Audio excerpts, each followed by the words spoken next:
Ladies and gentlemen, boys and ghouls, it's time for Below Grade Level. Listener beware, you're in for a scare.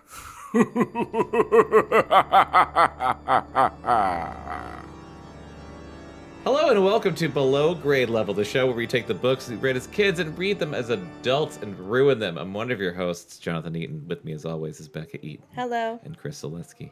Hello. How are you two doing tonight? Good. Good. Consistent. Good. I'm so glad. Consistent? With what?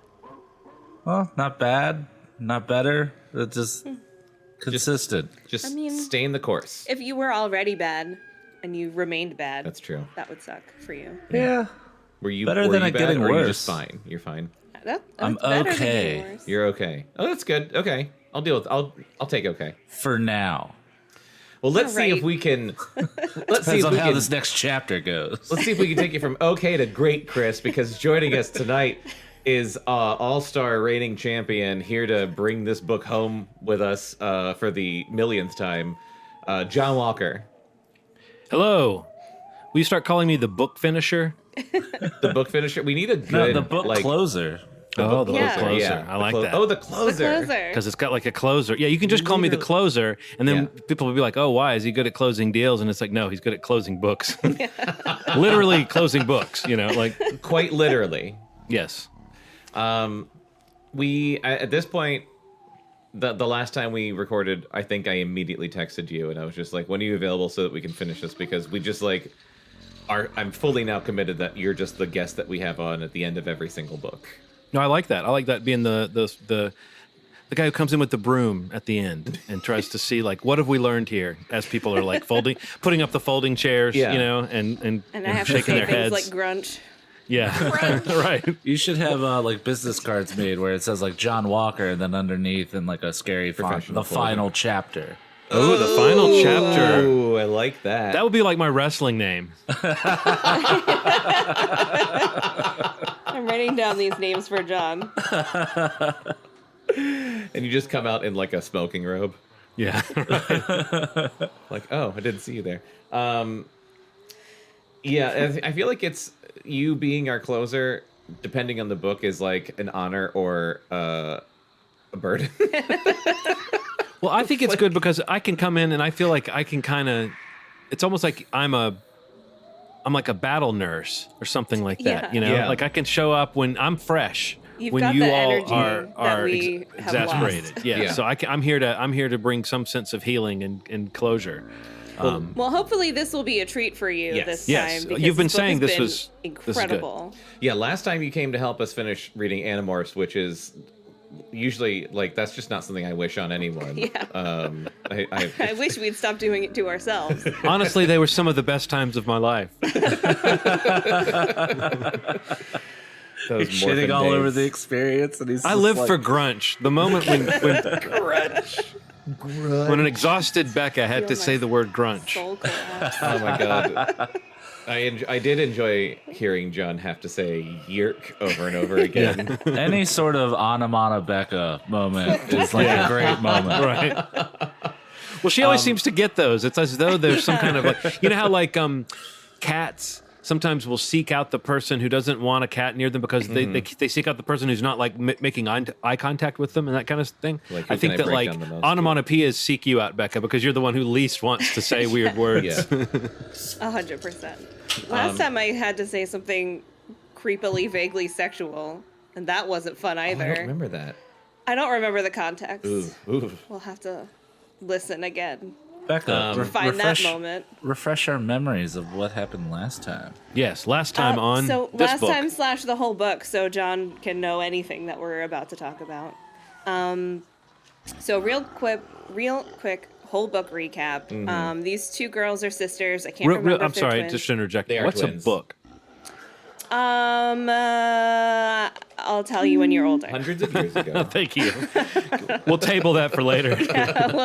we'll talk offline. So these two sisters found a ventriloquist dummy in a dumpster. Yep. The one sister immediately As you loved do. it. Her name is Lindy, which is a ridiculous name. and she got all excited about the dummy, and the other sister, whose name is Kris with a K, I don't Like know. Christopherson. She was mad. Yeah, she was mad about it, and then she got really Are we sure jealous it's not Chris about it. Christopherson? I cannot be sure. Okay, sorry. I can't he be was sure a about sailor, not a ventriloquist. Okay. And so she got really jealous and ended up getting her dad to buy her a different dummy from a pawn shop. A second dummy. And his name is Mr. Wood.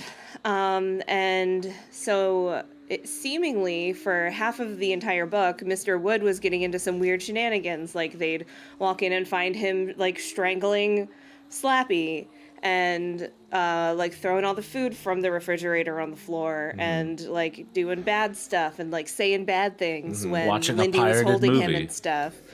But then Lindy admitted to being the one to do all that shit with Mr. Wood because she just thought it was funny because she's a psychopath. Yeah. But then Kris, the owner of Mr. Wood, found a piece of paper in Mr. Wood's pocket that literally had some like Evil Dead like incantation Yeah. on it, and she read it out loud like you're not supposed to do with Evil Dead shit. And then her parents, okay, so this is the last episode. The parents invited over their elderly neighbors that looked identical to each other. That I just don't know why that detail had to be included because it was really creepy. But Or this repeated. old couple that looked like siblings. Yeah. And they made the daughters put on a ventriloquist show for them, even though they told the girls they weren't allowed to speak about the dummies anymore because the parents hate it so much. Yeah. They were like, you have to do the show. So Mr. Wood and Kris, Mr. Wood said a bunch of like nasty shit to the old couple, like, you're gross and old. And they got really mad at her. Yeah. And Kris was like, I swear it wasn't me. And Lindy was like, you stole my thing. I'm the one that tricks people by being mean. And Kris is realizing that Mr. Wood has become sentient and no one believes her. Let's see. And then Kris has a talent show thingy at school where she's up on stage in the auditorium and Mr. Wood is saying a bunch of mean stuff to And their she was like, should I still band go on with my teacher." possessed dummy? I guess I Yeah. She goes up there and Mr. Wood vomits like bile all over the students in the Yeah. auditorium. will. Like a fire hose of like rotten green liquid, like sprayed out of a dummy onto a bunch of children. So then they trap him in the closet and then he gets out and then Kris and him fight on the staircase. Lindy sees and she finally believes that Mr. Wood is sentient. Yeah. The parents still don't believe, but even Lindy was like, I don't know, maybe. I don't know. Lindy was being a bitch about it. Yeah. But the parents don't believe her, and they put him in a suitcase. Yeah. And that's where we left That's off. where we left off. So, Any questions so Yeah. far? Did I miss anything? No, it sounds like it was about it. Yeah, John, any questions? So I guess at this point, I'm a little curious. What is Slappy doing in all of this? At this point, Nothing. Slappy's still just just a regular dummy. He has done nothing wrong. Yeah. A day in his life, and that's what's confusing to us. And yet he But was the John- one in so- the dumpster. He was the one in the dumpster. Jonathan's theory is that Slappy switched clothes with Mr. Wood, and Mr. Wood has been Slappy this whole time. Yeah. And I think that's that a was good one of theory. my theories. I had another theory, and I can't remember what it was. But yeah. Are they the same kind of ventriloquist dummy? I can't remember if One of they them's look dressed alike. better. They have different clothes. Yeah, they have but different clothes. I can't remember if their faces look alike. Yeah. I just didn't know if a Slappy swap was plausible. Yeah. I don't know. We'll find out. I guess that's where we are. We'll find Yeah. out tonight as we finish reading Night of the Living Dummy.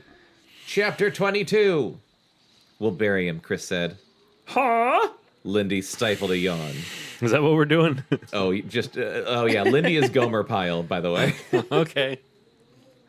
All right. They had been whispering together for what seemed like hours. Oh, and I think I was, when Mr. Wood talked, I was falling into Macho Man Randy Savage for some Oh reason. yeah, you started out as Freddy Krueger. Yeah. And then you just And then I became Macho Man. And then I had an accent somehow that fell in there.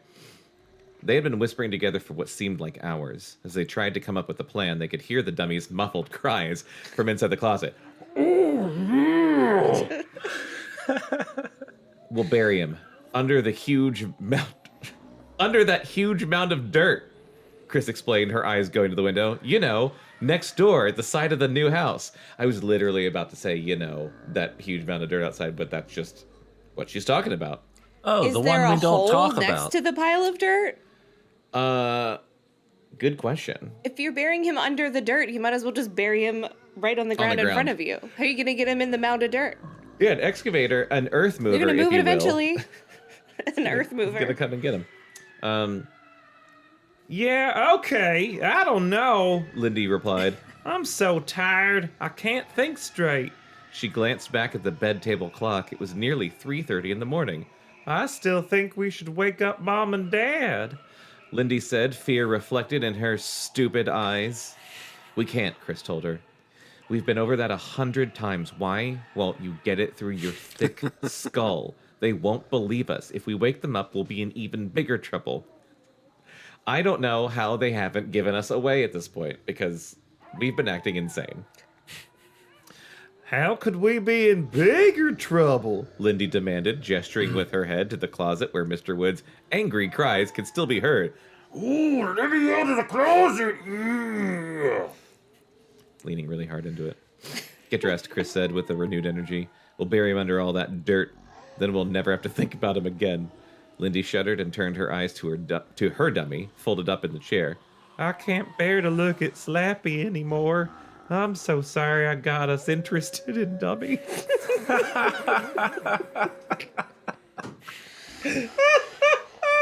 That's a trailer quote right there. Oh Yeah, my that God. is. Shh, just get dressed, Kris said That's like the impatiently. moral warning That's of this book amazing. is don't Yeah. get interested in dummies. Don't get interested in dummies. Yeah. I'm so sorry I got us interested in dummies, and then it's like title card. Yeah. Night of the living dummy. A few minutes later, the two girls crept down the stairs in the darkness. Kris carried the suitcase in both arms, trying to muffle the sound of Mr. Wood's angry protests. They stopped at the bottom of the stairs and listened for any Why? sign. You should want your parents to hear it, because he was acting Right? like a normal dummy before. As soon as they walked out, he was just like Woody. Yeah. Woody was really good at that. Yeah. They stopped at the bottom of the stairs and listened for any sign that they had awakened their parents. Silence. Lindy pulled open the front door and they slipped outside. The air was surprisingly cool and wet. A heavy dew had begun to fall, making the front lawn glisten under the light of a half moon. Blades of wet grass clung to their sneakers as they made their way to the garage. As Kris held onto the suitcase, Lindy slowly, quietly, pulled open the garage door. It sounded like this.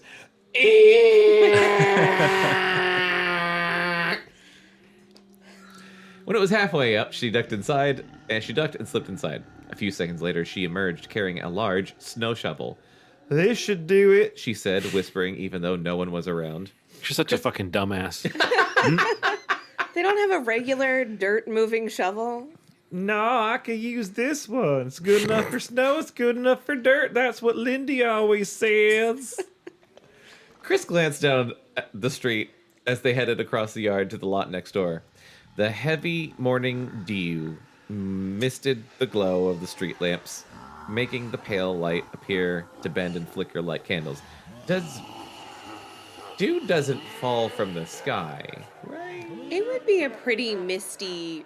I'd call that mist and rain at I that call point. it mist. Like dew is just Dew's like just the the stuff condensation. that's on the ground in your car and stuff. Yeah, from like it being cool and then hot. All Yeah. of a sudden. No, that's just fog. Well, fog. yeah, Or that's mist. fog. Yeah, yeah. Dew is like the water. Yeah, like condensation but like you wouldn't and look stuff. in the air and see like water I particles know. be like dew. Yeah, I think that would be mist. That's Yeah, more like. Which is saying the dew missed it. It's more like you should say the heavy morning mist hung Yeah. in the glow of the street lamps or something like that. You know what I Can mean? you Like- edit this file and Yeah, put let's that in instead? let's rewrite this yeah, real quick. I'll Hang get to a work second. on it right now. I've Second, got a I'll change highlighter. the prompter. The heavy morning fog clouded the glow of the street lamps. Boom, done. Nailed it. Where am I? Making the pale light appear to bend and flicker like candles. Everything seemed to shimmer under the dark purple sky. Oh my god, this is so bright. Kris set the suitcase down beside the tall mound of dirt. I want to know how tall it is. I'm what is it, like 10 feet? I'm picturing like a skyscraper. I don't know why. Well, I mean, they're children, so it can't be that tall. Yeah, that's true. We'll dig right down here, she said, pointing toward the bottom of the mound. We'll shove him in and cover him. I know I've already complained about this. Yeah. If there's a pile of dirt above the ground, someone's going to move it eventually. Yeah. It's not just going to become a little mountain. It's a building that's under there construction. forever. It's also right next door. Yeah. That motherfucker's just He's gonna going to drive to the next town walk over. back into your house. He's going to crawl out of the dirt. He's just gonna like bust the door open and be like, "I'm home, bitch." Yeah. Well, I'm warning you, Mr. Wood threatened, listening inside the suitcase. Your plan won't work. I have powers. You dig first, Kris told her sister, Oh yeah, ignoring John, he the dummy's kept threat. saying last time he was just like, "You're gonna be my slaves." Oh yeah, I have powers. You're gonna be my slaves. That was real cool. Yeah. What a good sales pitch. Lindy dug into the pile and heaved up a shovel full of dirt. Kris shivered. The heavy dew felt cold and damp. A cloud floated over the moon, darkening the sky from purple to black. Let me out, Mr. Wood called. Let me out now and your punishment won't be too severe. Dig faster, Kris whispered impatiently. I'm going as fast as I can, Lindy replied. She had dug a pretty good-sized square-shaped hole at the base of the mound. How much deeper do you think? Why in God's name are they just digging in the ground? Deeper, Kris said. Here, watch the suitcase. I'll take it. Why is it square shaped? Yeah. A snow shovel. It's a snow shovel. Just because it's a snow shovel? Okay. That's still, you have to work pretty hard to keep it square. Yeah. If you gave me a snow shovel, it was like dig into this pile of dirt, I would fail. Well, snow shovels are really only good for snow. Yeah. They're not good for ground. I You would- need a regular shovel for I would ground. break the shovel. Yeah. I would do like this. I go Crack clunk, the and it would go plastic. snap. Yeah. Something scampered heavily near the low shrubs that separated the yards. Kris looked up, saw a moving shadow, and gasped. Raccoon, I think, Lindy said with a shudder. their Like, dog. that's scary? Are we going to bury Mr. Wood in the suitcase, or are we going to take him out? Think Mom will notice the suitcase is gone? Kris asked, tossing a shovel full of wet dirt to the side. You're not gonna be able to contain him outside the suitcase. He's just gonna tunnel out. If only we had another word for wet dirt. He's... right? He's got powers, okay? Nothing will contain him. That's true. You'll be sorry, the dummy rasped. The suitcase shook and nearly toppled onto its side. I'm so sleepy, Lindy moaned, tossing her socks onto the floor.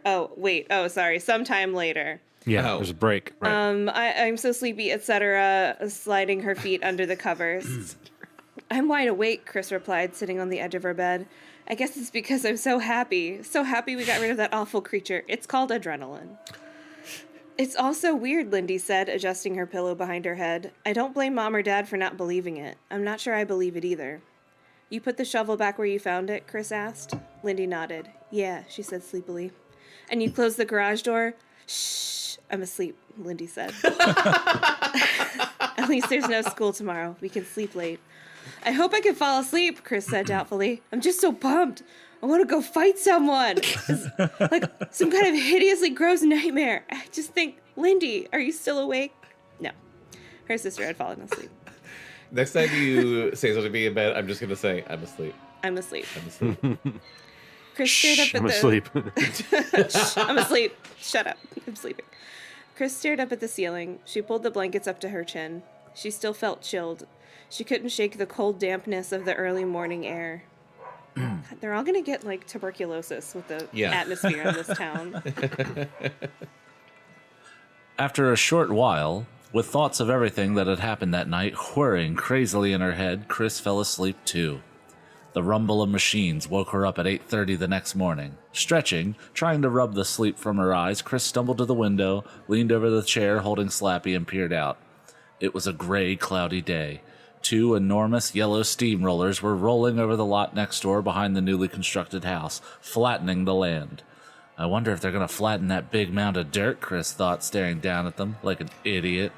That would be really excellent. Kris smiled. She hadn't slept very long, but she felt refreshed. Lindy was still sound asleep, making honk shoe noises. Aw, adorable. Shoo!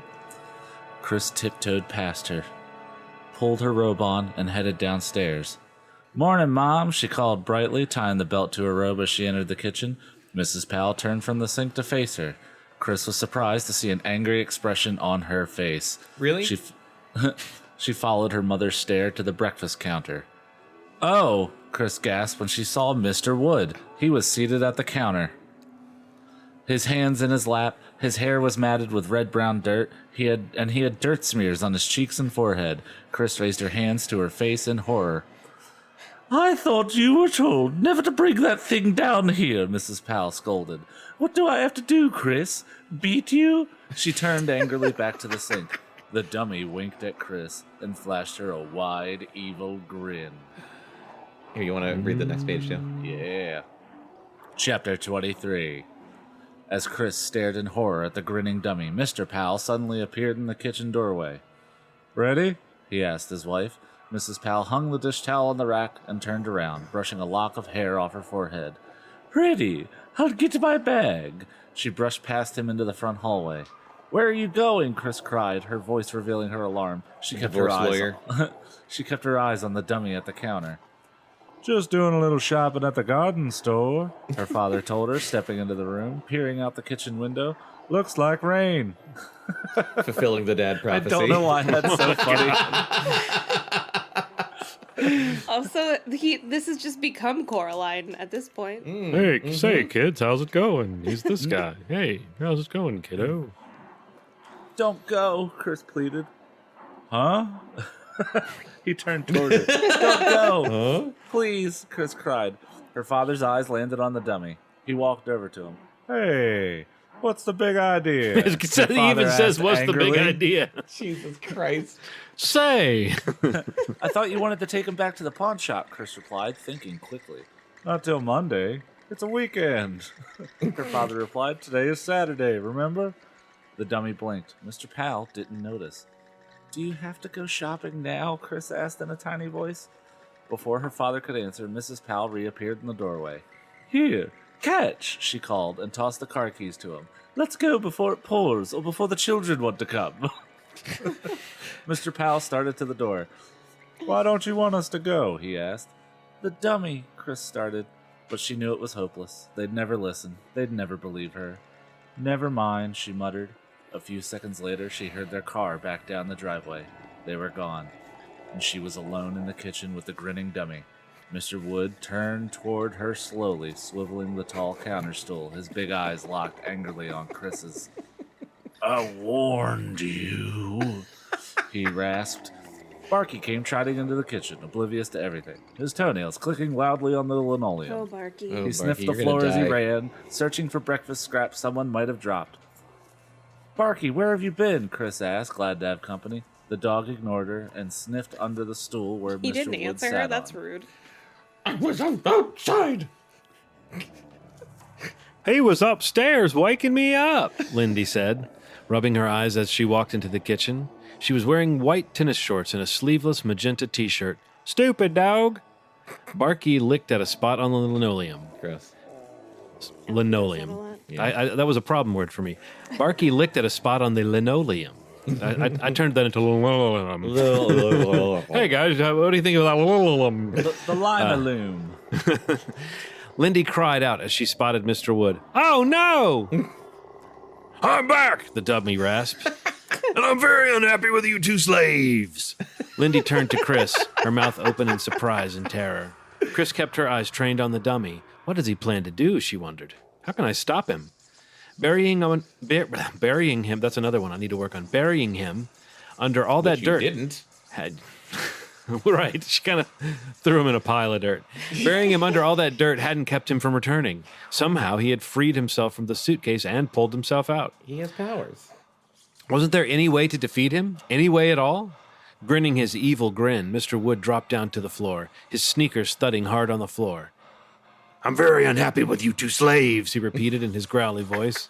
What are you going to do? Lindy cried in a shrill, frightened voice. I have to punish you, the dummy replied. I have to prove to you that I am serious. Wait, Kris cried. But the dummy moved quickly. He reached down and grabbed Barky by the neck with both hands. Don't you do it. Jesus. As the dummy tightened his grip, the frightened terrier began to howl in pain. Oh. Keep going, John. I don't like this Mr. Wood guy.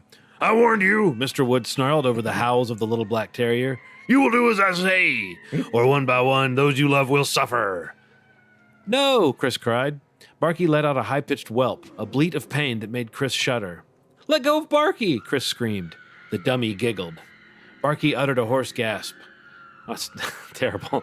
Kris couldn't stand it any longer. She and Lindy leapt at the dummy from two sides. Lindy tackled his legs. Kris grabbed Barky and tugged. What? Grab his Lindy, Lindy you're gonna help dragged the snap dummy his to the neck. floor. Yeah, seriously. I it's grabbed the dog and I started tugging him back and forth. I just wish I could do a really good horse noise because Barky uttered a horse gasp, and I really wanted to know what a horse gasping would sound like. But his Lindy grabbed the dummy to the floor, but his wooden hands held a tight grip on the dog's throat. Barky's howls became a muffled whimper as he struggled to breathe. Let go! Let go! Kris shrieked. I warned you, the dummy snarled as Lindy held tight to his kicking legs. The dog must die now!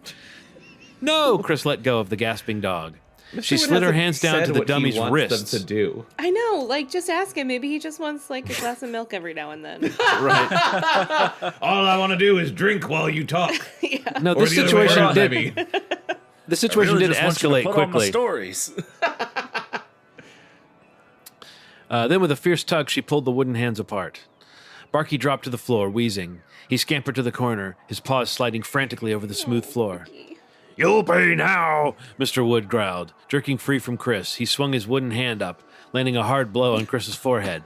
Thunk! She cried out in pain and raised her hands to her head.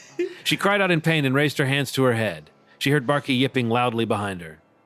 Let go of me, Mr. Wood demanded, turning back to Lindy, who still held onto his legs. No way! No way! Lindy cried. Kris, grab his arms again!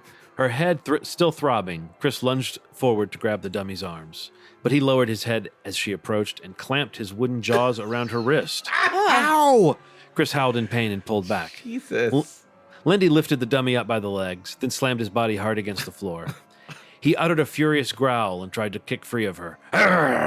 Just like Kris lunged again, and this time grabbed one arm and then the other. He lowered his head to bite once more, but she dodged away and pulled his arms tight behind his back. I'm warning you, he bellowed. I'm warning you. Barky yipped excitedly, hopping up on Kris. What do we do with him? Lindy cried, shouting over the dummy's angry threats. Outside, Kris yelled, pressing the arms more tightly behind Mr. Wood's back. She suddenly remembered the two steamrollers she had seen moving over the yard next door, flattening the ground. Oh my god, please let these children get in a steamroller. Come on, she urged her sister. We'll crush him. I'm warning you. I have powers, the dummy screamed.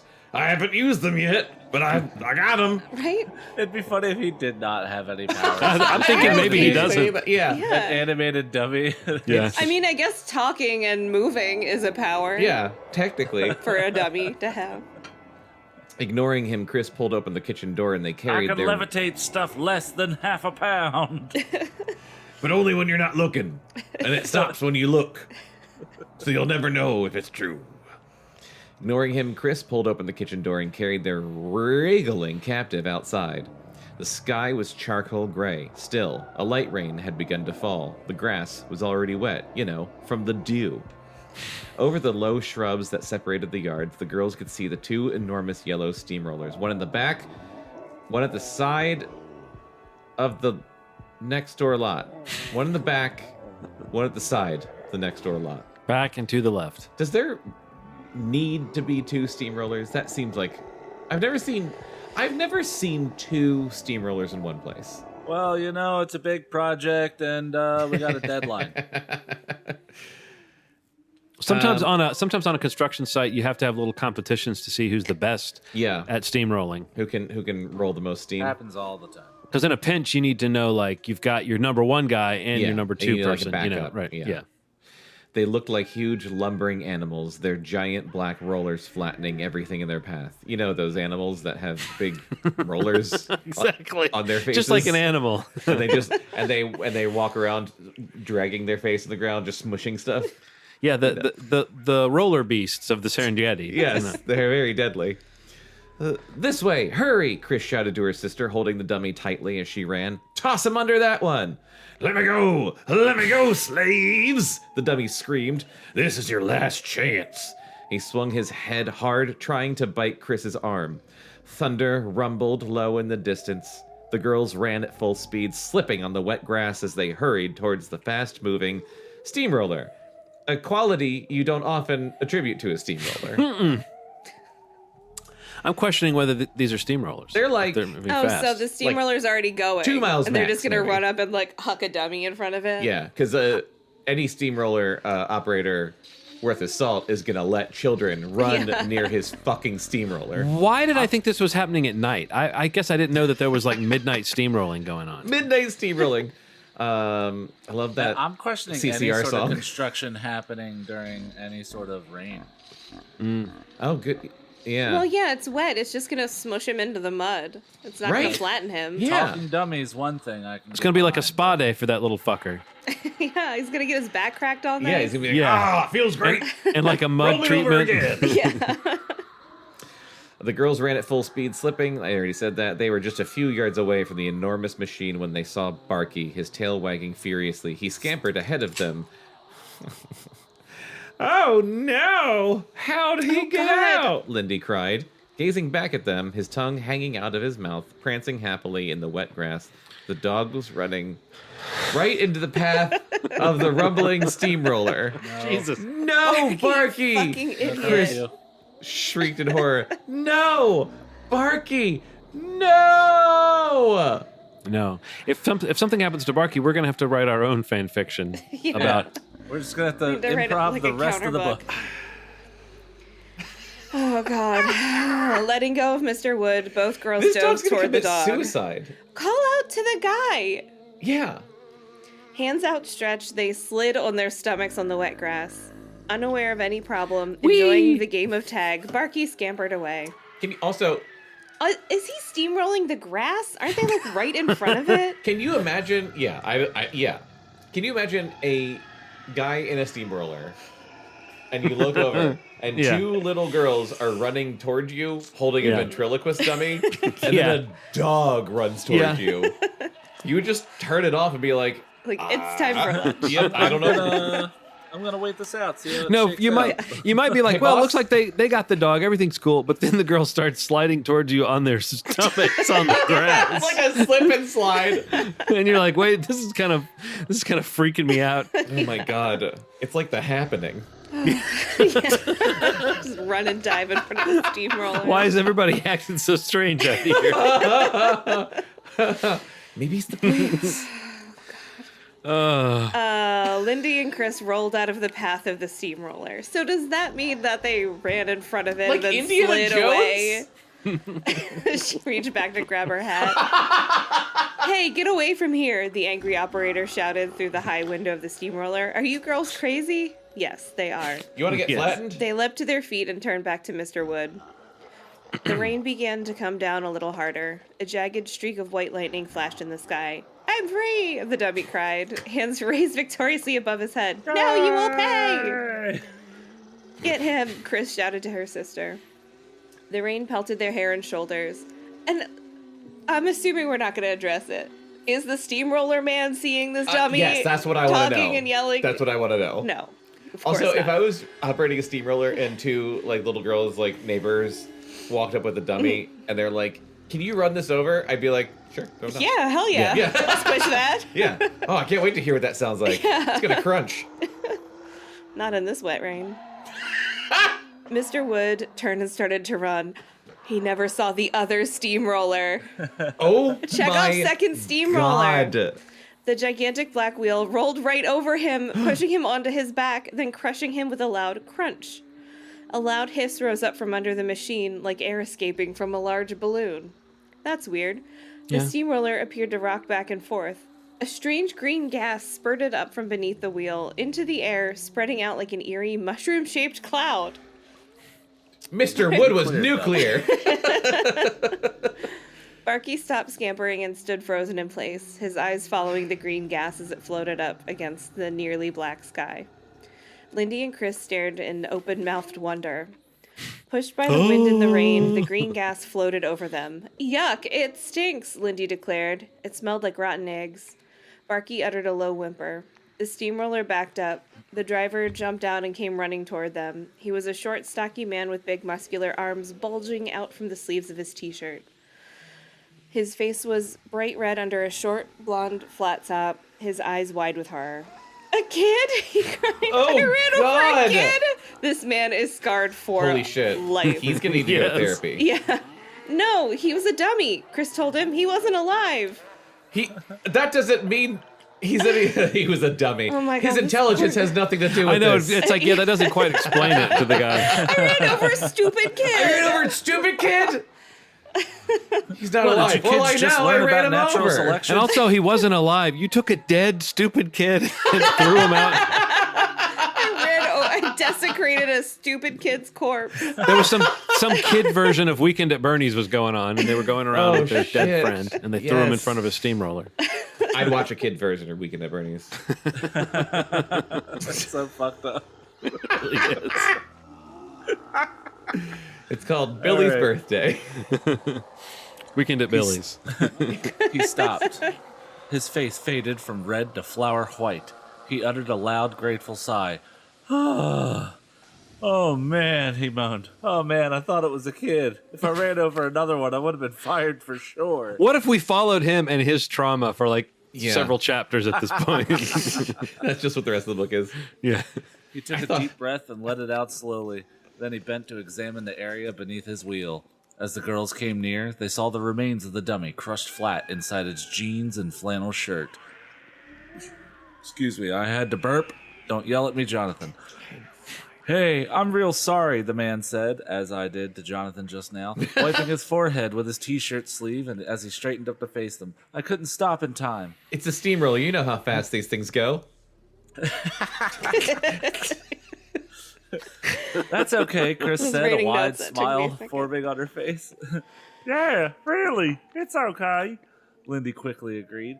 Barky moved close to sniff the crushed dummy. The man shook his head.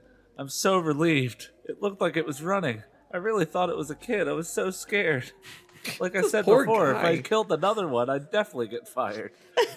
3 strikes and No. I'm out. No, just a dummy, Chris told him. Whew. The man exhaled slowly. Close one. His expression changed. Well, why What isn't do he you saying, okay, but why was it running and yelling and Yeah. speaking and moving? We're just really good ventriloquists. Yeah. His expression changed. What are you girls doing out in the rain anyway? Furthermore, what are steamrollers doing out in the rain? Yeah, what is going on Yeah. here? I thought it was weird when my boss called me into work today. Lindy shrugged. Chris shook her head. Just walking the dog? The man picked up the crushed dummy. The head crumbled to powder as he lifted it. What? You want this thing? You can throw it in the trash, Chris told him. Don't give him work to do. Better get out of the rain, he told them. And don't scare me like that again. The girls apologized and then headed back to the house. Chris cast a happy grin at her sister. Lindy grinned back. I may grin forever, Chris thought. I'm so happy, so relieved. They wiped their wet sneakers on the mat, then held the kitchen door open for Barky. Wow, what a morning, Lindy declared. They followed the dog into the kitchen. Outside, a flash of bright lightning was followed by a roar of thunder. I'm drenched, Chris said. I'm going up to get changed. Me too. Lindy followed her up the stairs. They entered their bedroom to find the window wide open, the curtains slapping wildly, rain pouring in. Oh no! Chris hurried across the room to shut the window. As she leaned over the chair to grab the window frame, Slappy reached up and grabbed her arm. Ba, ba, ba. Hold on, it's not done yet. Hey, slave. Is that other guy gone? The dummy asked in a throaty growl. I thought he'd never leave. What? Was that a picture? That's And not the it end of ended the on book, page right? 69. That's not the end of the book, right? That was so short. Wait. What does We that didn't have say? a lot left. Wait, is that the end of the book? Well, scroll down. That's it. It's not scrolling Oh anymore. my god. We need to start a new book. Wait a I was minute. all ready to go. Wait a minute. Wait a minute. I'm looking at Wait a the minute. wiki, the Goosebumps wiki. Yeah.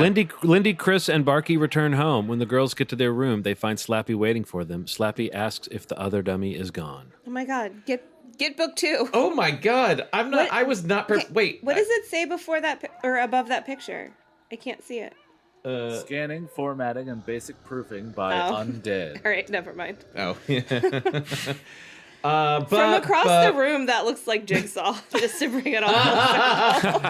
It kind of does, yeah. Do you want to play with the ventriloquist? Would you like to do a talent show? Oh my god. That was. What the fuck? Wait, why was that so short? Did we do our math wrong? You're the one. Well, that no, did all because math, not the to point pages are fingers. longer in this Word Yeah. document Yeah. since Yeah. we were locked out of our access to that free library.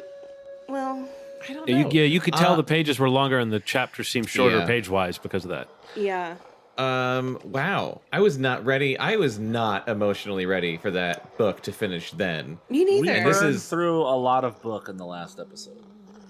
I did not guess. want to stop reading last time, and I don't want to now either. I'm very sad. Yeah, I let's find think something- an interesting thing about the way that ended though was it's like if I were casting this thing, if I were making this movie, I would think that the steamroller driver, the steamroller operator, is like one of those load bearing performers he's only in one scene. You know those famous like one scene roles where it's like that the heart of this story is his emotional reaction to thinking that he is like committed manslaughter, you know? Yeah.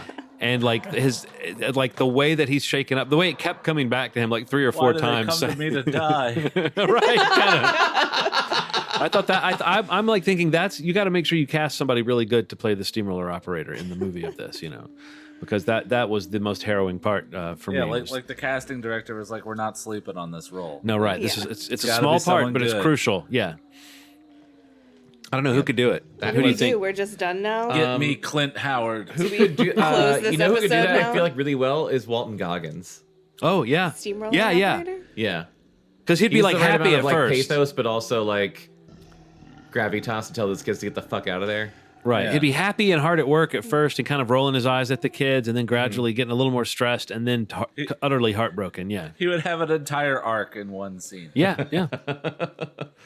This episode pull it brought to you off. by Walton Goggins. It'd be great to put on an acting clinic and have the scene that you're breaking down and performing be the the final scene. I feel like Walton Goggins' acting clinic would be In Night how of the to Living Dummy. steal every production you're in. Yeah. All right, welcome back from after the break. Bekah was just reading some classic R.L. Stine computer jokes from the book of computer jokes written by R.L. Stine that we bought on eBay, I think. Which I'm only now remembering. We bought that thinking we'll read it on the podcast, Yeah. and then we read some of it. And we were like, no. They're so bad. They're so bad. Okay, so I'm gonna put it to you guys.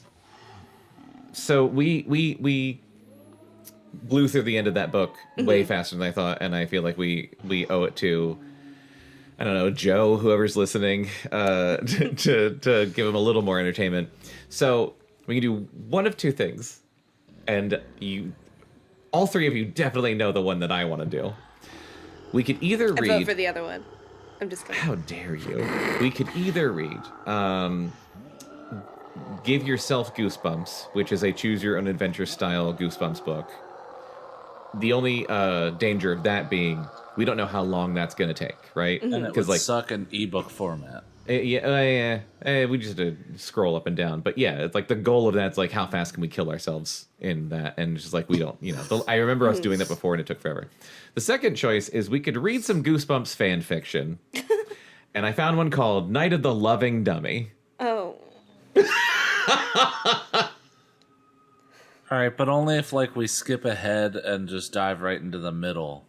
Right into the Without middle? without Well, any I foreknowledge. have many questions about it. Yes. First. Yes. How long is it? Really Is great this question. on...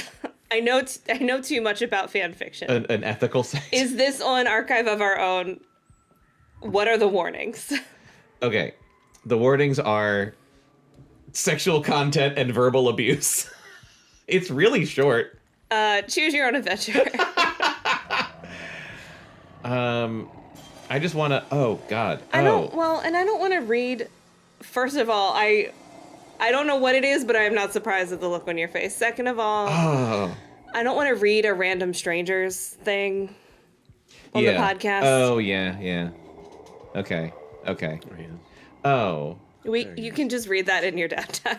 Oh, I don't want. I wish I hadn't read any of this right now. Let me glance. I just want to glance. Isn't technically what we've been doing? Oh reading my the god, Stranger's they're Things? just nipples. That's a sentence. There's also something in there about secreting bodily fluids. Yep, we're not doing that. Choose your own adventure. It is. Yeah, I think can't you just decide when you want to choose your own adventure to end? Like, can't you just say this adventure is over and like just turn to Yeah. a, you know what I mean? Like, we have free will. We that's can true. do whatever we want. Yeah. So yeah, it doesn't have to last that long. I think the premise of trying to navigate that in this format sounds kind of interesting. So I'm glad we went there. We'll just be scrolling. We'll just be scrolling. Scrolling. I guess I don't need to take notes for this. No.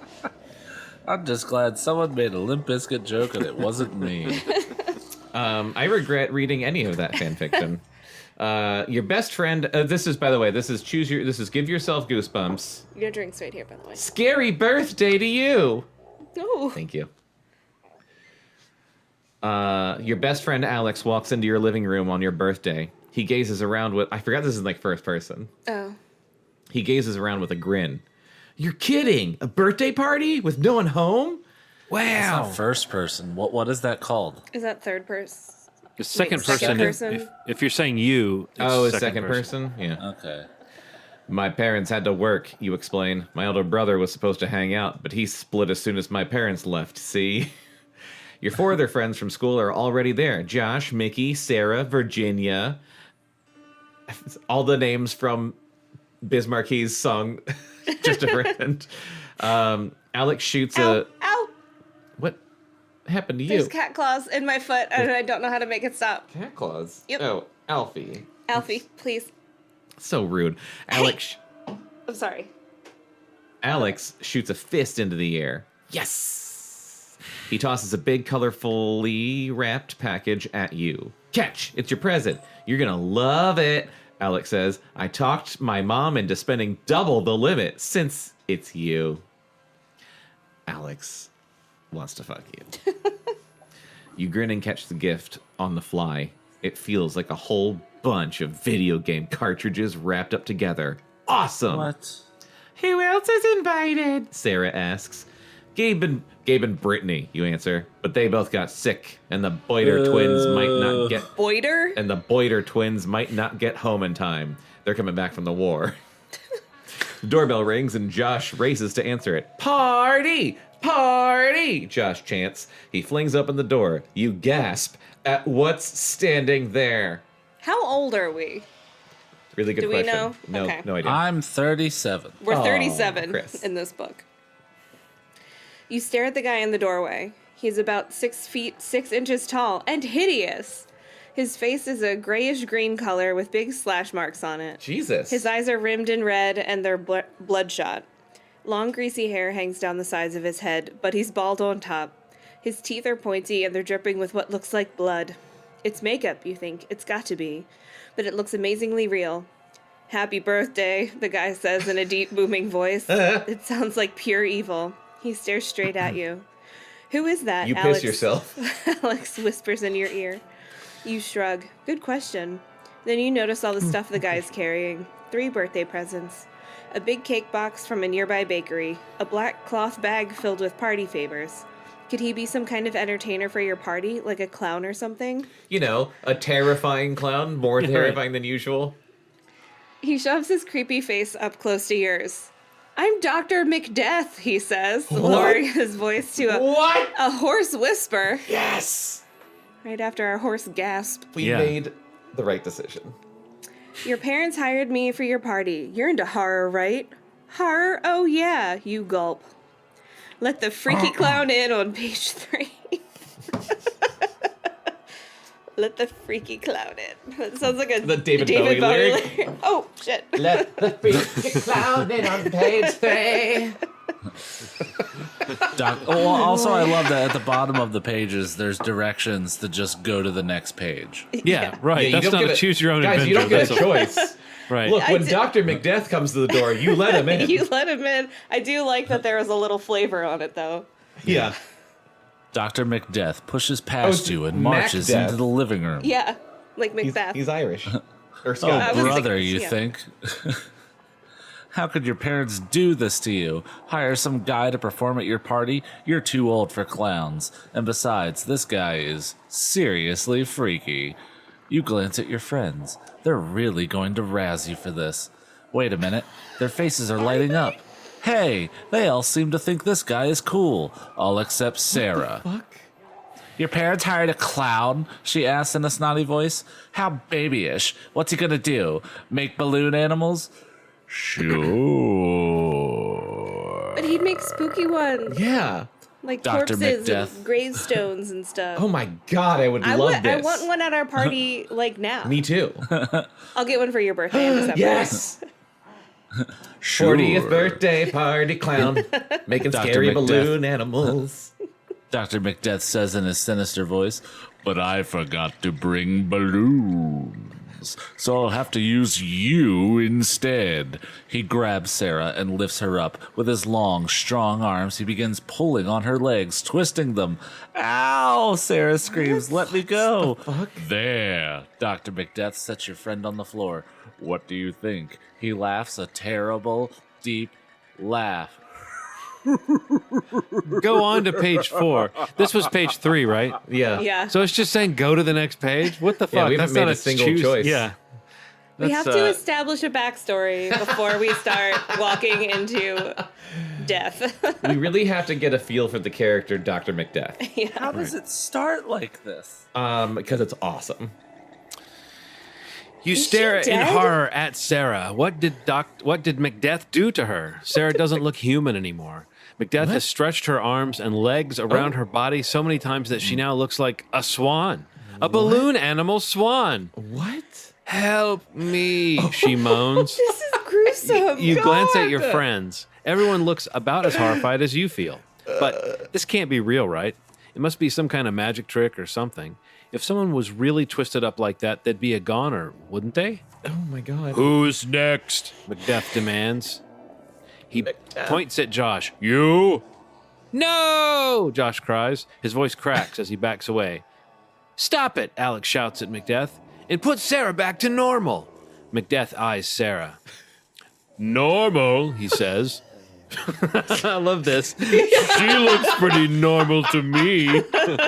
He's gaslighting Why are you them. wearing that human suit? He lets loose another crazy laugh. Oh no, you think this guy's a lunatic. Awesome. You don't know whether to scream or run to get your older brother Brian. But before you can decide, the front doorbell rings. Don't answer it, Dr. MacDeath shouts. Should you listen to him? Oh my god, A guys. choice, finally. If you answer the front door, turn to page 41. If you don't answer it, turn to page 60. And now we turn it over to you, our listeners. Right into the show. And tell us which choice Yes. is best. Send We'll a be postcard waiting. to our P.O. box. We'll sit here waiting. Our operators are on the line. All right, it's been 3 weeks and we got an answer. It would be really fun if we just had someone on standby that we could text and just be like Yes. 41 or 60. Yeah, that would I be mean, awesome. like, don't we have Yeah, like we a could bunch probably of people text we could Jason. text right Oh now? yeah. Okay. Vamp, Chris, vamp. But to me, this is vamp. to me this is an obvious don't answer the door if it's a situation. I But was also if I'm wondering what's going to happen, I guess answering the door is more like proactive in a story sense. But Yeah, like I mean, like if he's saying don't answer it, then yeah, like But, it's like I just turned a child into a balloon animal. I don't want anyone witnessing Well, this. yeah, but like best case scenario, like what could honestly be at the door? Best case scenario would be like the Marines, right. and they're gonna shoot him down, and What you'll if be it's- safe. But I don't really like think the that's gonna Marines from happen. Aliens. We want them Yeah, to no, show up. yes, the Space Marines will Yeah. be there. I know we got a progress With bar at those the big bottom of the guns. screen, and it says there's 142 pages. But what if like answering the door is immediately a cop, and they're like, "There he is, get him." And then what if answer 2 is you don't answer it, and then he kills everyone, and that's just it. That's kind of what I'm saying. Is like You it got almost to make one choice, and the book is over. if I know Jovial Bob Stine, there's no way he doesn't have us screwed a little bit either way. So I don't think that there's a Yeah. good way out of this situation. Rambunctious lunatic Stine. So do we have an answer? No. I No. really thought Jason was gonna be like, he usually texts back in a nanosecond. Should we worry? He did text us half an hour ago, so hopefully no one showed up at his door making balloon animals in the last 30 minutes. Did he text you 41 or 60 by any chance? It's a coincidence. Who could you call No. without them thinking it was an emergency? You know what? He just said 41, and I sweet. scrolled up, and he had texted us at 7:41 p.m. Ooh, so 41 it is. We're going to be 41. answering that goddamn door. Okay. Page 41. No peeking. But I love get much peeking. out of that. Wait for these pages to load. Oh my god, 41. Jesus. Chris Vamp. Vamp. Oh, wait, there's 46. Vamp. Ding dong, ding dong, ding dong. The doorbell rings 3 more times, as though it's really urgent that whoever's on the outside gets in. You can't stand it. You have to answer the door. You run to it before Dr. MacDeath can stop you. Please, you pray. Please let it be someone who can help us. Maybe it's your friends, the Boyder twins, back from the war. Maybe their parents will be with them. Maybe they'll save you from this maniac. Nope. Standing in the doorway is a clown in full makeup. A party clown. White face, red wig, stupid polka dot pants. And he's holding a huge, sharpened hatchet in his hands. Yikes! Turn to page Turn 59. to page 59. Sorry, guys. Turn to page 59. Slowly scroll God. to page 59. Do you mind if I read the next one since that was like a No, short? go ahead. Oh my god, this one's also short. Oh wait. The blade on the hatchet gleams so brightly you can almost feel the sharp edge. The clown grips it tightly and raises it over his head. I've come to help, the clown says mysteriously. Help? Great, you think. Except for one thing. You can't tell if he's talking to you or Dr. MacDeath. No! Virginia screams behind you. Shut the door! Shut the door before he kills us! What should you do?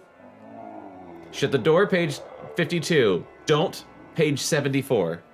Can I just say, I don't want to. I want to see what happens. I want this. Yeah. Same. I want this I'm guy ready at the for door a clown and- v clown. Yes, I want Fight. to see what Are happens. we choosing or are we leaving it up to fate? I don't want to leave it up to our dumb friends. I want to choose. Yeah. In my head, I'm thinking like he's played by David Harbour, and the door opens. And he looks the way he does, but he's just like, "I've come to help." You're That right. sounds great. Okay. Yeah, I definitely don't want to close the door. All right. Yeah. Is If it? you don't- Wait, is it me reading? It's you. Okay. Turn to page Turn to page 74. 72, Becca. 74. 74. 74. Oops. Got it wrong. Is there a way to just type in the page number? The game is afoot. I've gotten it wrong. I accidentally read a few words from the pages we're scrolling past. How and Close it your just eyes. said- It just said, "You're good at dodgeball." God, I hope we get to the dodgeball plot Me line. too. Shut the door, Virginia screams again. But you don't. You let the hatchet-wielding clown in. Yes. He said he came to help, didn't he? Yes. You swallow hard, hoping and praying that he wants to help you. I wish I could make an ACOTAR joke, but I can't, because you're all guys. The clown glances down at you. Get out of the way. She writes the same shit over and over again, and like people swallowing hard is always a thing. Gulp. Like you're just out here in real life, like swallowing as a reaction. Mm-hmm. Anyway, I just swallowed in real life, so maybe So did it's I. true. The clown glances down at you. Get out of the way, he orders you in a no-nonsense tone of voice. It's not acting very clown. Then he's David Harbour. I mean, he's trying as hard as he can. Then he turns to check over his shoulder. Come on, he calls, motioning to someone behind him. I'm in. Oh my god. Uh-oh. More clowns? Find out who's Yes, crashing your yes, party on yes, page yes, 93. Yes. This is awesome. I love it so much. I can't believe how gross and brutal it is. Yeah, I know. That girl Like, died. that is very violent. Okay, 93, Chris. Oh, you can Your keep mouth it. falls open. Oh. Just up because to that you. was so short. I Oh, don't know. okay. I don't know, whatever. Your mouth falls open when you see two men racing up your front steps. It's the police! Yes! Oh. Dr. MacDeath lets out an angry groan. He begins to back away. Spoil sport, he mutters, glaring at the clown. The police push past you while the clown holds the door open. They grab MacDeath before he can run out your back door. Dr. MacDeath, you're under arrest, one of the officers declares, clamping handcuffs on the ghoulish man. Oh, you've been turning too many children into balloon animals. Most of your friends are speechless with shock, all except Alex. What's going on here? He blurts out. I can answer that, the clown responds. He puts down the hatchet. Oh, good, it's not done. Read the answer on page 48. Oops. Why does he have a hatchet? Is someone going to get some medical help for the girl with all her bones that are broken? She's dead. What did I say, 48? 48. Yeah. Your parents hired me for your party, the clown explains, but that creep, MacDeath, kidnapped me and locked me in his basement. Then he started dropping in on birthday parties, my parties, all over town. Seems he gets a kick out of scaring kids to death. parties did you have Now booked we in one day? finally caught him. Yeah, like, was he giving you, like, food and water? Yeah. While you're down He's there? like, what's your schedule? Wow, Alex says, shaking his head. But what about Sarah, you ask? Can you undo that? You turn and point at her, the human swan. You shudder. Don't worry, I can fix it, the clown answers you. Balloon animals are my specialty, so I'll just unmake her. He picks up Sarah and tucks her under one arm. Then he begins twisting her arms and legs. Untwisting them, actually. What? Pretty soon, she's back to normal. What? Except that her face is all red, her arms look sore, and she looks mad. Yeah. Sarah narrows her eyes at you. Your parents did hire a clown, she complains. How lame. Huh? She's like, you Is she- fucking loser. Ow, my body. I'm ad-libbing I'll never nothing. walk again, but that's the second worst thing to happen Yes, today.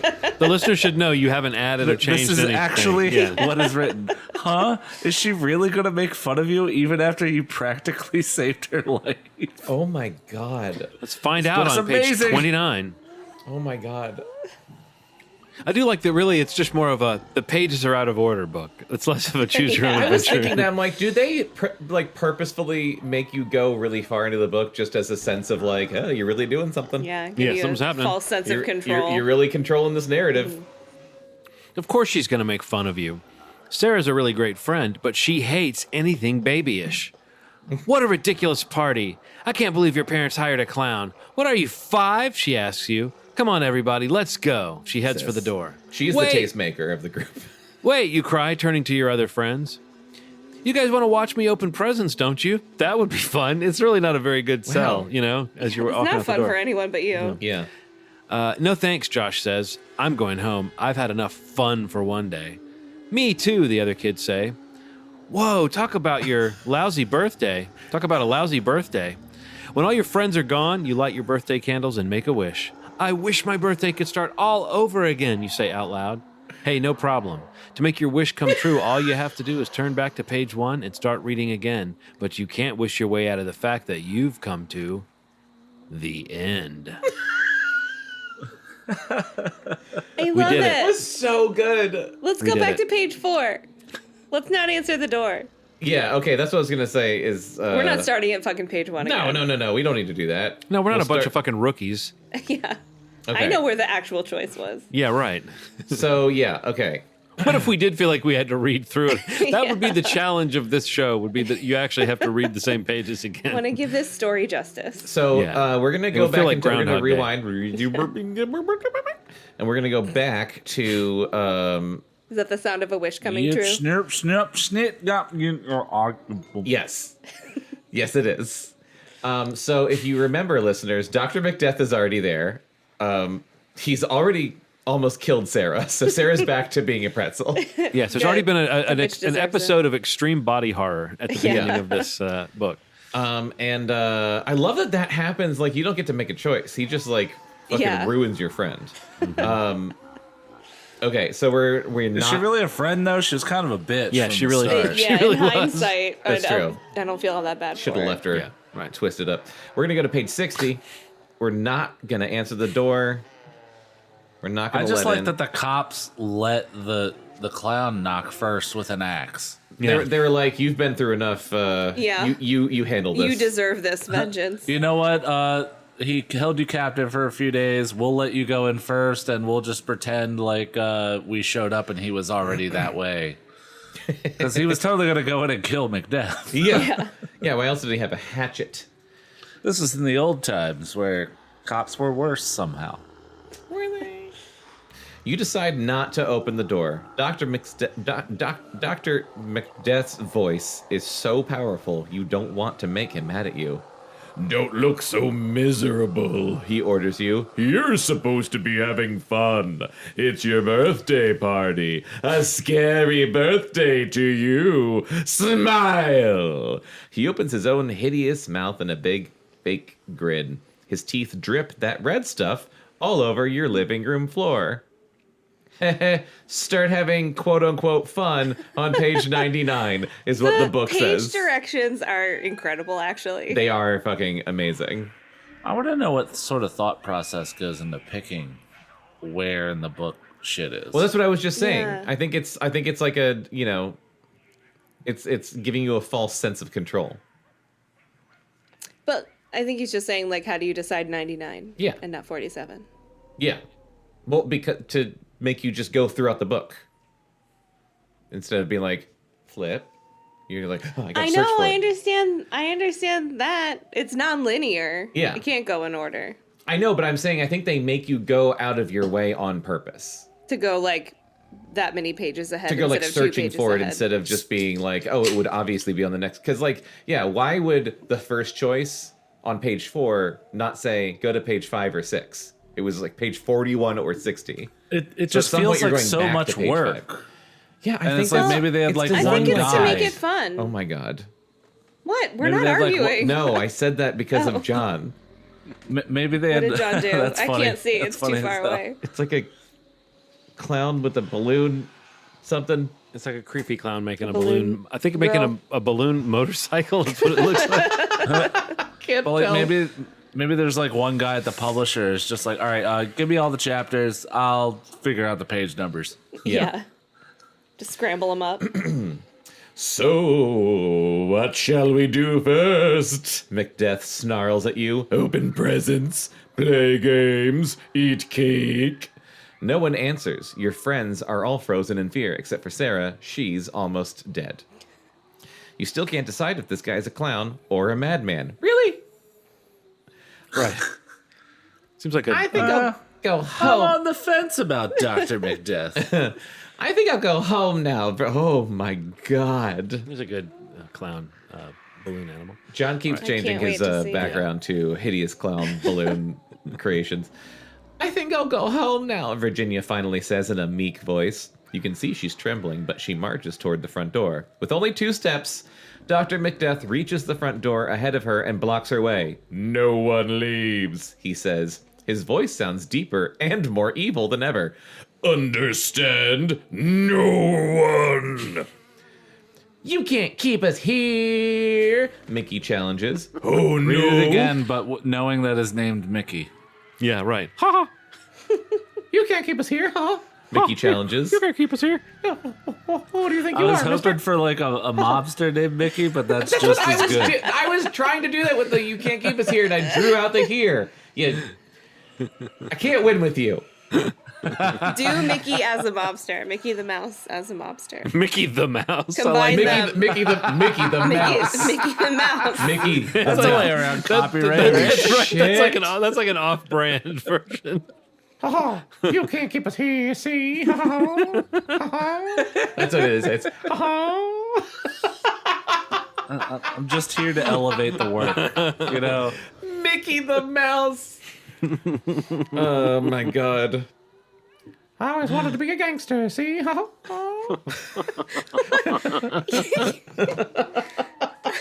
you're doing at the end is not mobster or Mickey. I don't It's know what both. it is. It's Mickey. It's his little. Bekah, it's the perfect marriage of two. It's like a Reese's Sound cup, like a you little know? It's fancy like man, like, oh. No, because it's the gangster version of Mickey's little laugh. Instead I of think going, that joke book destroyed us. instead of a little laugh, I'm drawing it out All right. like Edward G. Robinson. See? All right.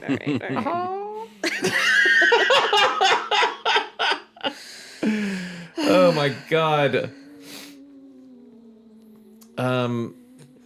That's all I want to do Please now. read. Okay. MacDeath reaches into his pocket and pulls out a hammer and 2 long metal spikes. With one whack, he pounds the spikes into the door, nailing them to the door frame so you can't get out. Then he reaches into his pocket, pulls out a key. And this, my little friends, is the key to the back door, he announces. So don't even try to escape that way. You're trapped. Try to deal with it on page 35. When did he sneak in and get that key? Try to deal with it. Try to deal with it. Right? I don't like the implications of that. Try to deal with that one, see?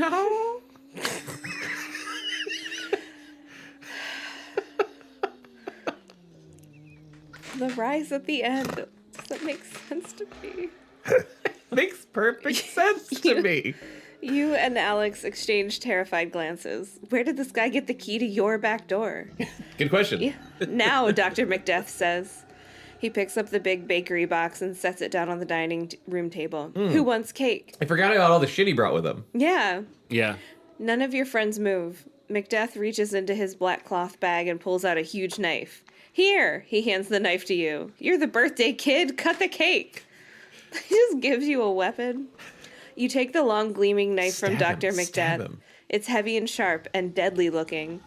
You really don't want to hold it, but MacDeath thrusts the handle at you. God damn it, John. Don't cut the cake until he fixes Sarah, Virginia demands. Make him put her back to normal.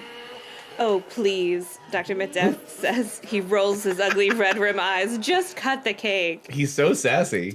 He really No, is. you insist. Not until you fix Sarah. MacDeath glares at you angrily. We still don't get a choice. What's he going to do?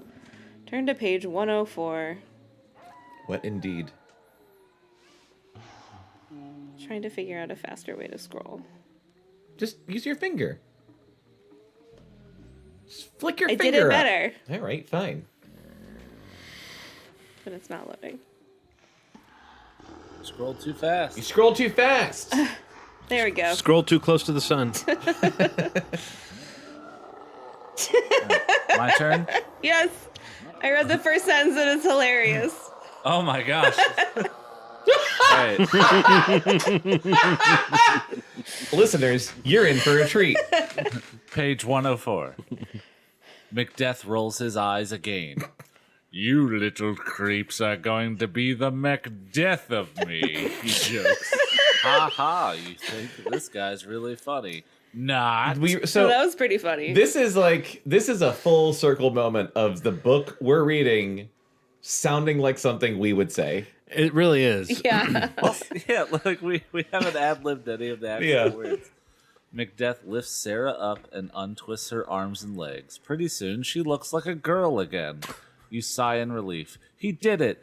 Maybe the guy isn't seriously freaky after all. Then he opens the bakery box and takes out a big, fancy birthday cake with lots of roses. Your name is written on top. Now cut it. MacDeath orders in a booming voice. Did you say Macbeth? Yes, I did. You lift the knife and Macbeth now. slice through the thick, white icing. Then you start to lift the piece of cake onto a plate. Ah! You scream as you remove the first slice. Bugs, worms, and mice slither out of the cake. They crawl and wriggle all over your dining room table. Escape from the creepy crawlers on page 119. At least that's close. Yeah.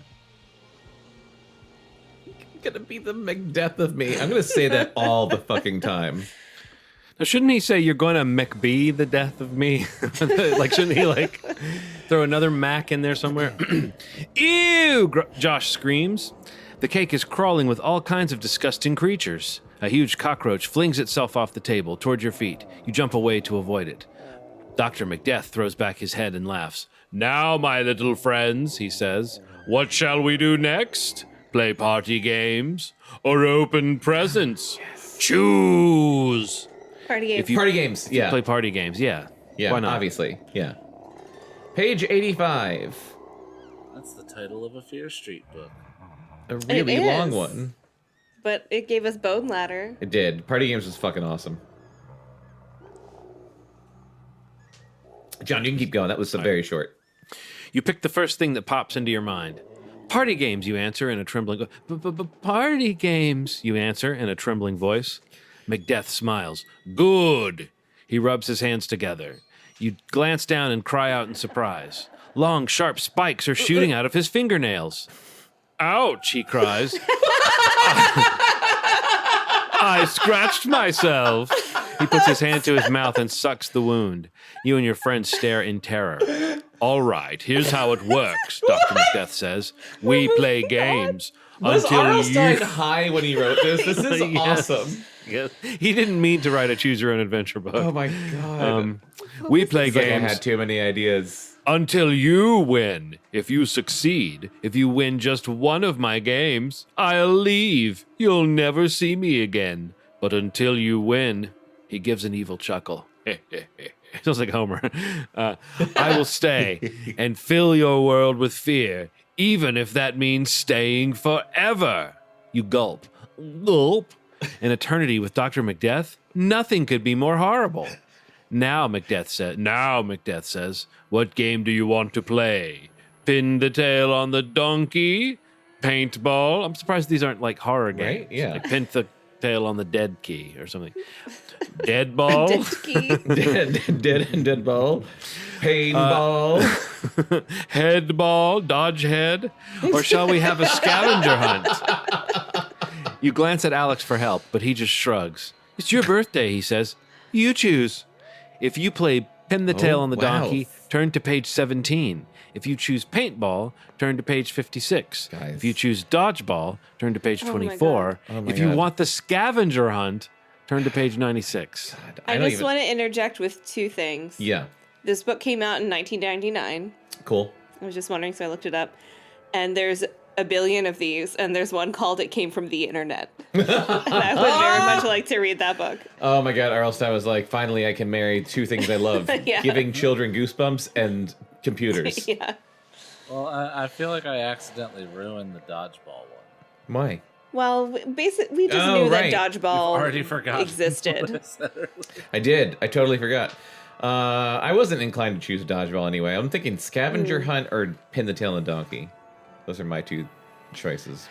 I was thinking I like both of those scavenger hunt Yeah. because it sounds like the most action, you know? Like, Yeah. although paintball sounds interesting as well, but I think scavenger hunt was the one I gravitated Well, towards. and it's really hard not to imagine what these are going to be. Like, is he Right. just going to shoot a kid's head off Right. Yeah. in paintball? Like, what even is that? It's going to be blood or something. Yeah. Yeah, let's do scavenger, Scavenger hunt. hunt, Scavenger hunt. page They're going to be like 96. finding fingers in the bushes or something. How come I can't use this thing? All right. 90, was it 96? Oh, that's pretty close. Old number 96. Number 96. We want the scavenger hunt, you decide. Inside, you're trembling. This birthday party is a nightmare. But scavenger hunts are easy. Are they? Yeah, I don't know. I feel like if you're going to go for easy, pin the tail on Pin the the tail on the donkey donkey, might yeah. be easier than a Yeah. scavenger hunt. This, all you have to do is go out and find everything on the list, then bring it all back to Dr. MacDeath. How hard could it be? If you do, you'll win, and he'll leave, you hope. Yes! Dr. MacDeath cries. He's evolving. I love a good scavenger hunt. He reaches into his black bag and pulls out a sheet of paper. You and your friends read the scavenger hunt list. There are 6 items on it. Ew. 1, a mouse's tongue. 2, blood from a turnip. 3, a noose used to hang someone. 4, bones from a graveyard.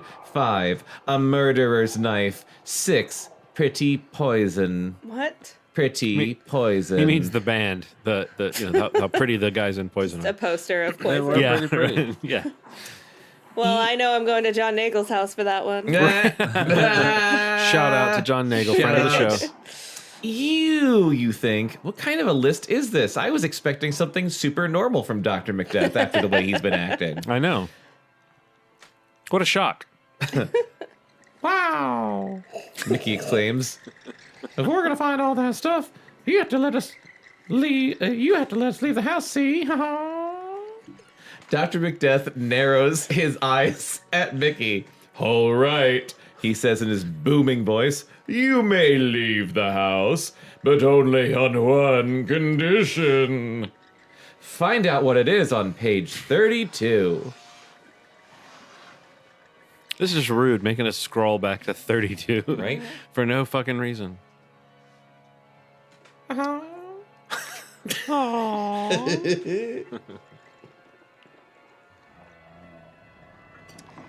Okay. Scroll in, The scroll in, condition. scroll in. A terrible, twisted smile creeps across Dr. MacDeath's face. The condition, he says, leering at you and your friends, is that one of you must stay behind, here with me. No way, Josh argues. That's kidnapping. No. At best. MacDeath folds his arms over his chest and glares at you. If you want to have the scavenger hunt, one of you must stay behind as my prisoner, he demands. That way I'll be sure the rest of you will return. It's called collateral. Yeah. I like John's nonsense. Yeah, makes sense. Yeah. I mean, it's a system, you know? He's got it figured out. It's airtight. He's got a point. You gulp Well, and I just mean swallow hard. you can't have thought there wouldn't be a catch. You know what I mean? You're making Yeah. it's a scavenger hunt Look, as I mean, organized by the Dr. guy's name is Dr. MacDeath. MacDeath. He has a Right. degree. Yeah, right, exactly. But you know this is your only chance. You've got to go along with it and leave someone behind. But who? Decide on page 7. Let me decide now. Yeah, just let us We'll decide. leave Sarah now. behind. I thought that was a perfect option for like multiple choices being the different Yeah. people. You know what? the Make her a choice on that swan page. again. Yeah. Yeah. Right. Make her a swan and leave her there. Can I read this one? Yeah. Please. Let's leave Virginia here, Josh suggests. She's such a wimp anyway. She won't be any good at finding stuff on the list. No way, Virginia objects. I'm not staying here with him. It's your birthday. She points at you. You should stay. Yeah, Sarah chimes in. He's your party guy. You stay with him. She's right, you think. You probably should be the one to stay behind. But then maybe your friends will just go home. Maybe they'll never come back for you. Maybe you'll be stuck with Dr. MacDeath forever? Well, so we can leave Virginia or stay ourselves. Leave Virginia. Damn, that's cold. Yeah. Are we? It's my are birthday. We leaving Virginia? My birthday, Virginia. That's what I think. Are What we do you- are we decided as a group? Yeah, what do you guys think? I kind of want to stay with him. Oh, shit. Okay. And kind of see John. what happens if you stay with Dr. MacDeath. I'm a little bit more curious about what it looks like if we stay while the others go. All right. But I've been outvoted. yeah, Yeah.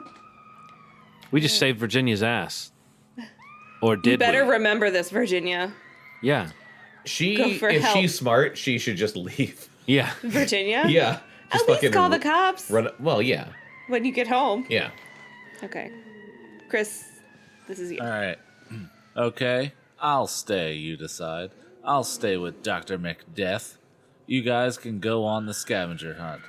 Cool, Josh says, instantly heading for the door. Dick. Oh man, you think your friends beat it out of there as fast as they can. They're never coming back, you realize.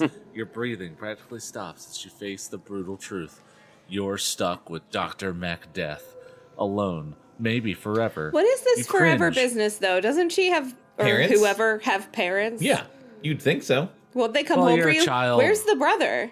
Isn't he in the other room? I don't know. Dr. You're MacDeath a might just child. kill them. Any length of time is forever. Yeah, that's true. You cringe as you notice Who more knows how blood time dripping works from in the presence of Dr. MacDeath? You cringe as you notice more blood dripping from his teeth. Ew. You stare at the scars across his face. He's so ugly. So totally scary. Too scary. Pretty good party, eh, kid? He mumbles. Is he kidding, you wonder? He thinks scaring you and your friends to death is fun? Yeah, He must be obviously. totally nuts, you decide. Wacko. I've got to get out of the house, you think. Somehow. Then all of a sudden, you get an idea. A brilliant idea. Oh, shit. Turn to page 20.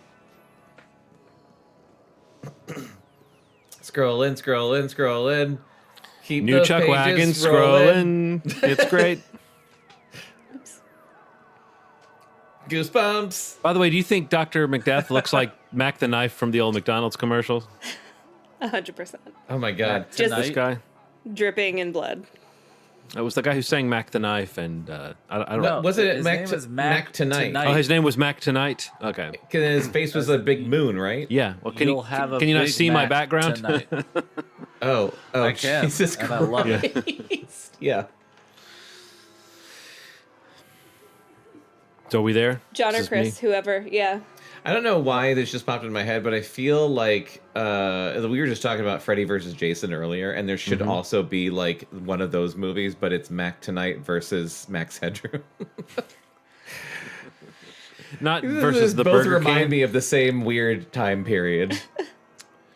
You're probably right, though. Yeah, like in fact, Mac Tonight may have been a reaction to Max Headroom on some level. Yeah, just like a weird guy with like big sunglasses, a and guy like with a Ray-Bans on. face. Yeah, who's kind of weird. We had Tom Cruise, and then we had Max Headroom, and then we had Mac Tonight. It's all Tom Cruise's fault. Hey, Dr. MacDeath, you call. How many birthday parties do you do a week? MacDeath eyes you sideways. Why do you want to know? He asks. Because, you mumble. I was thinking maybe you need an assistant. An assistant? It's awesome. An assistant? MacDeath repeats. He seems to turn the idea over in his head. Yeah, you explain. You know, someone to help you out at the parties, carry your black bag, help you scare kids, stuff like that. Please say yes, you think. Let me be your assistant. It's like he really wants... This isn't like a ploy. Yeah. He just wants a job. Because as soon as Dr. MacDeath lets you leave the house, you can call the police or run for help. Get away from him somehow. MacDeath's face lights up. Yeah, he agrees. Maybe I do need a sidekick. Yes, you think. He went for it. Become MacDeath's assistant on page 40. What a sentence. Love this. I feel like this is definitely better than the last one we read. That was Choose Your Own Adventure. It definitely is. I remember. What was that one It was about? like it was like an amusement park, and there was a doom slide. And I was like, you want to go down the Doom slide or slide. you want to go on the ride? Whereas Yeah. this one, before you choose anything, he pretzels up a girl. Pretzels a girl. Right. He pretzels a girl. You know how a lot of horror movies try to do something extreme in the first scene, and then they don't really do anything else that extreme, but you remember it, like it gives the rest of the movie a sense of dread. Yeah. That's what's really happening. Do I? here. We just rewatched Midsummer. Oh, yeah. I was like, oh my god, I don't remember all that happening before the fucking opening credits. Yeah, before the title. So where's our next party, you ask him? We ought to get going, don't you think? Yeah, sure, Dr. MacDeath agrees. I've got a party across town in 2 hours. Maybe we should show up early and scare the stupid birthday kid out of his mind.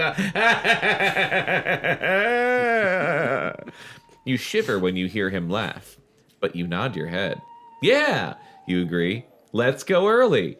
That'll be good. You and Dr. MacDeath climb into his car. It's a long black hearse. The kind of car used to drive dead people to the cemetery. We know what a hearse is. Don't talk down to us. MacDeath drives across town and parks in front of a large brick house. Wow, we are really just rolling. Wow. Yeah. This is not where I saw a scavenger hunt going. Right, No. right. Because, like, the rest of your friends are going to come back like, I found a fucking mouse's tongue. Well, like one of them's holding a murderer's knife. Yeah. And you're like, I work for MacDeath now. He's a great man. Now is my chance, you think. I'll bolt out of the car and make a dash for it. Run to freedom. But something stops you. Find out what it is on page 82. Oh, wow. 82 sounds spooky. I know. I wasn't ready for that. I'm totally not ready. Well, we are currently in a hearse, which, if you didn't know, is a car that's used to drive dead people. All at once, Oh. you realize something. It would be kind of fun to be Dr. MacDeath's assistant. Hey, why not? I've got Stockholm Syndrome now. You get to spend time wearing scary makeup and Yes. dressing up in black clothes. Yes, And I'm going on to this lots kid. and lots of birthday parties. Fully on And board. MacDeath wouldn't be scaring you anymore. So that's what you do. Yes. Leave your old Except life that behind. Slowly, you begin to change things a bit. What? Instead of the birthday cake full of live mice, bugs, and worms, you bring a dark chocolate cake. It has thick raspberry sauce in the middle, so it looks like blood when you cut into it. But it tastes good and doesn't freak anybody out too much. Instead of twisting the party guests into balloon animals, you bring black balloons and twist them into skeletons. What? Instead of playing dodgeball with hand grenades, I guess that's what we missed there. Okay. You play it with harmless black smoke bombs. It surprises everyone, but no one gets hurt. little by little, the birthday kids start to like you better than Dr. MacDeath, and eventually you put him out of business. What the fuck?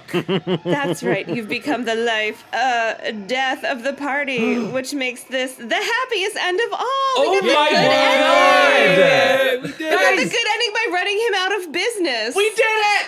We did it. We gave ourselves goosebumps! How is him wait, getting arrested not the happiest ending? Because from what I can tell, he's just retired from this business, but he's still fucking running free. Because now you have a booming career as the new Dr. MacDeath. Capitalism won. All of a sudden, Dr. MacDeath's like, wait, they'll pay me for this? Right. And I don't even have to kill anyone? Oh my god, that's awesome. This child I kidnapped changed my life. You usurped Dr. MacDeath. You usurped You're just MacDeath. throwing goth birthday parties. Holy shit. All right, I think that's good. Yeah, I don't think we can do better than I don't think we. Yeah, Yeah. no, we literally the got the happiest ending of all. Right, yeah. Oh my god, we fucking nailed it. What if it said, find out if it's really the happiest ending of all? That's amazing. But then you find a genie's lamp and you make a wish and you go back to your party. Right. Oh my god. Oh, wow. And he lives like an entire life and then ends up back at his party and he's just like, this is the best birthday I've ever had. I'm 56 now. Wow. And now stuck in a child's body. I like, honestly, I'm speechless because that was great. That was a great. How is that one? I don't want to say all the choose your own, give yourself goosebumps, but like, how is that one just so much better written? Oh man, with more thrills Yeah, I want than to any see other book. how old that other one was. yeah.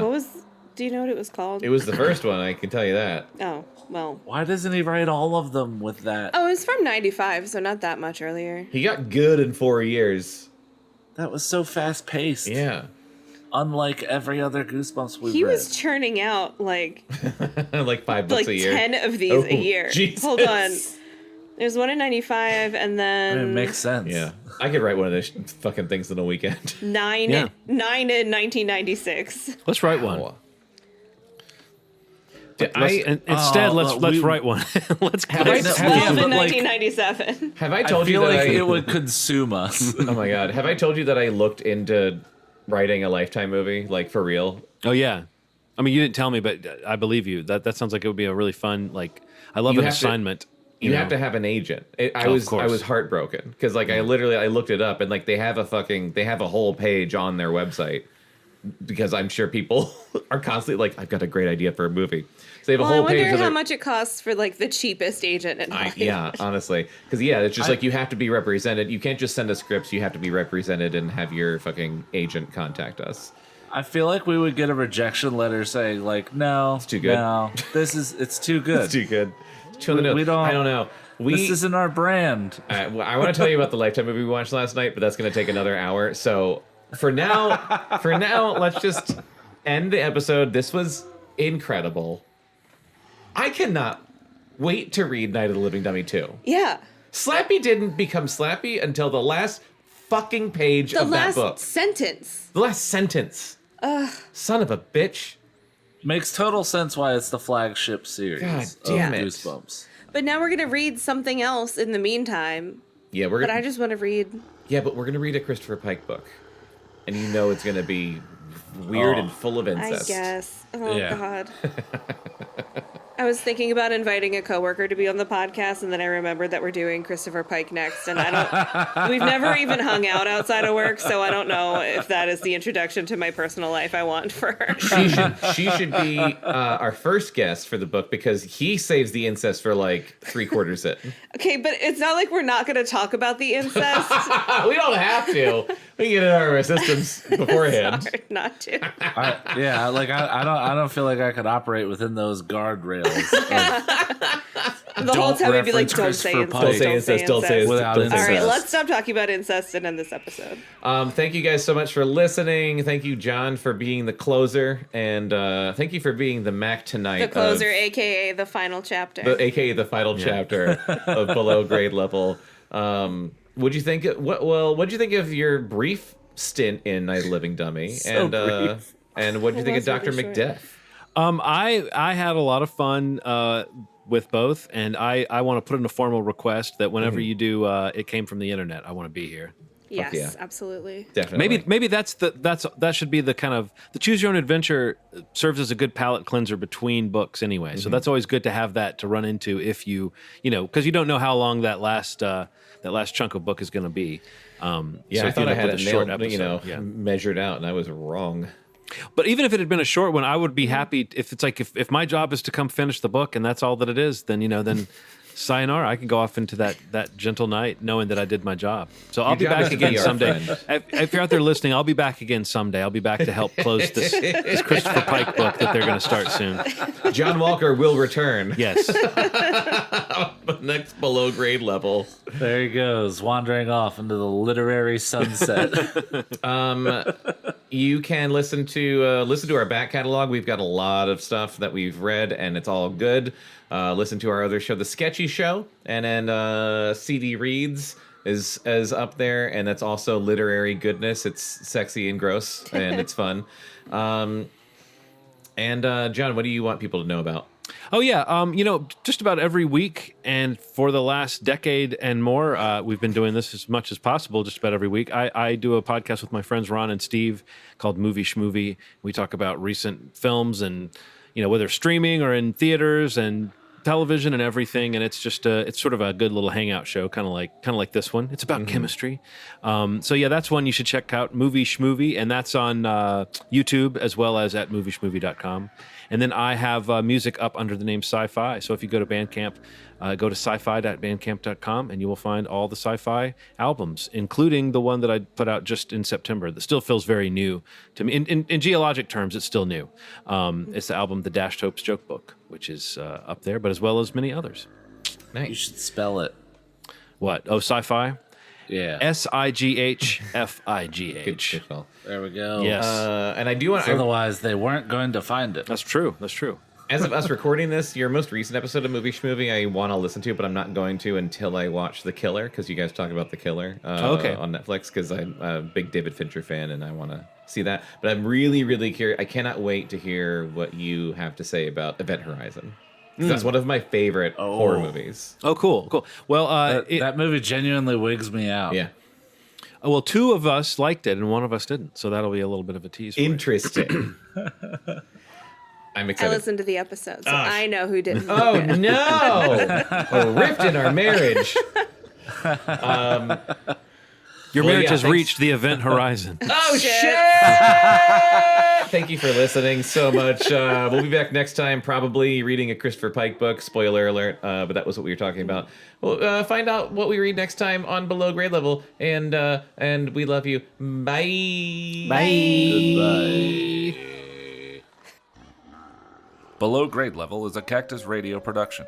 You can contact us at podcast@cactusrodeo.com. Subscribe and follow on iTunes, Stitcher, and Spotify, and follow Cactus Rodeo on Facebook, Instagram, and Twitter for more entertainment and updates. Okay, we're ready? Yep. Okay. Are you? Yes.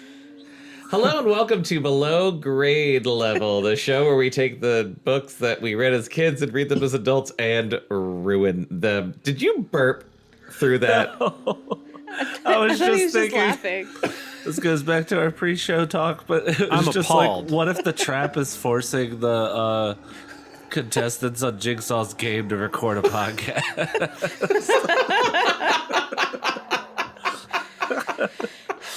I've written my this God. Harry Potter fan fiction. Read it and give me your thoughts in real time. Okay. All right, I'm gonna start over. Hello and welcome to Below Grade Level, the show where we take the books that we read as kids and read them as adults and ruin them. I'm one of your hosts, Jonathan Eaton. With me, as always, is Bekah Eaton. Hello. And Kris Zaleski. Is that really the title? I've never paid attention before you said my name before. Night of the Living Dummy. No, just What? like the whole podcast. I never paid attention before you say my name. Well, wait, are you being serious or jokey? I'm being jokey. Thought it was a good one. Guess This it is a- wasn't. This is a podcast? I'm even more confused than he was. I wasn't listening to you, so I was like, oh, did you say the name of the book already? This is the second time I've done the intro, and I'm tempted to do a third. I think you should. I thought it was a good. I thought think it you was should a put the false banger. starts at the end. I'll put the false starts at the end. Holy shit. But now we're all just going to be thinking about how to ruin the third one. I know, I can't wait. I can't wait to find out. And